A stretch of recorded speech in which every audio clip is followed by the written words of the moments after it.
Hello, bottle shop. Can everyone hear me?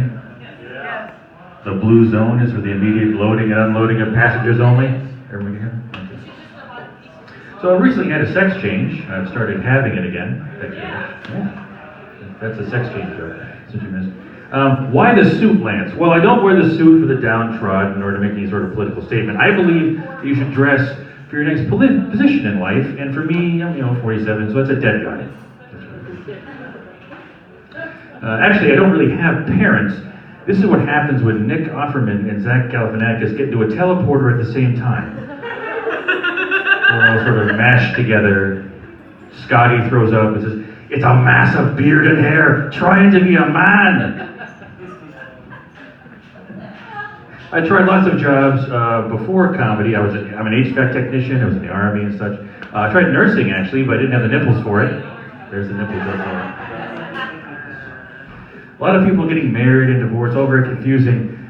It's also very confusing because most people that get divorced get married again. So the next time someone says most marriages end in divorce, you can look them right in the eye and say, hey, most divorces end in marriage. It's actual fact. It is. I do believe, though, that there are people who find their perfect match. Their souls come together like a heart locket. They just understand each other, complete each other's sentences. And in many states now, people like that are allowed to marry. That's a gay marriage joke.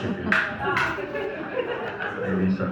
Maybe you make that less subtle. How about an obvious joke? Okay, obvious joke. If you're a consulting plastic surgeon, your job is to pick other people's noses.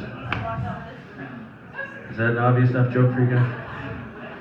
It's tough telling jokes to comedians because the best you ever get is, that was a pretty good joke, Lance. And they nod a little bit and smile. I never really outright laugh at anything.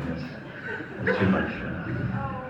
Too much. I have terrible credit. I went to buy a time machine. It was already repossessed. Speaking of Mitch Hedberg, when Mitch Hedberg died, they froze his body. Not because, they wanted a frozen Mitch Hedberg now, but maybe, a live Mitch Hedberg later. Go home and Google Mitch Hedberg. A bunch of fucking cretins who don't laugh at a Mitch Hedberg joke. So anyway, I have 3 kids with my lovely wife, and so we're gonna go into the room there and have the baby, and I have my camera with me. And the nurses try to be positive, and they ask you these obvious questions. Oh, you're going to film the birth. I said, well, we did film all 5 attempts at conceiving the child, so I figured we would, film the birth. Complete record. So, yeah. Try to spice the marriage up. We go to these stores, we go to these toys and everything. And basically I realized there's some really bad products out there. Any underwear is edible if you try hard enough. See, I thought that was the weakest fucking joke on the entire list, and you guys are laughing at eating underwear. What the fuck do I know about comedy? Yeah, but I'm so jaded now. I'm so, you watch so much pornography and you just get jaded now. Now I think I'm up to sloppy necro-peta bestiality, where there's more than one guy fucking a dead baby animal that's on fire.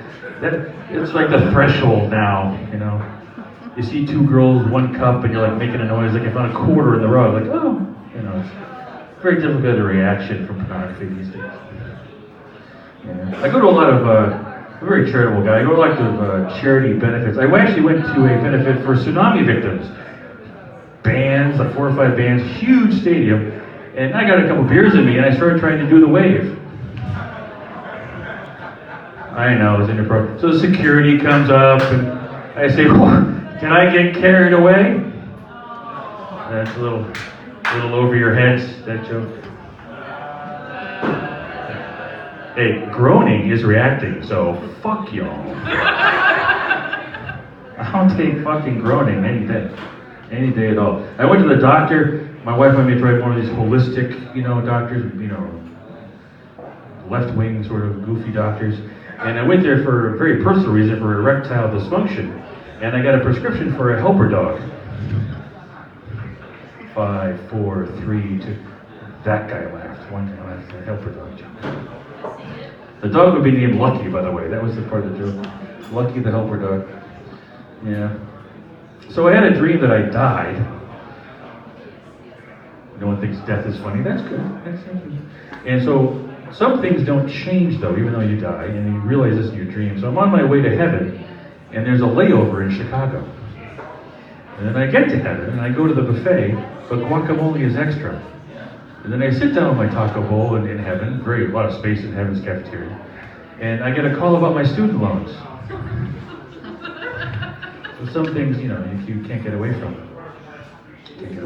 So we're going to close the act right on time, with an impression. An Italian Jedi. I need someone in the audience to say, "Are these your droids?" Can anyone say that? Someone? Are these your droids? Droids? Forget about it. Italian Jedi. There you go. I'm LP Dixon. Have a great night.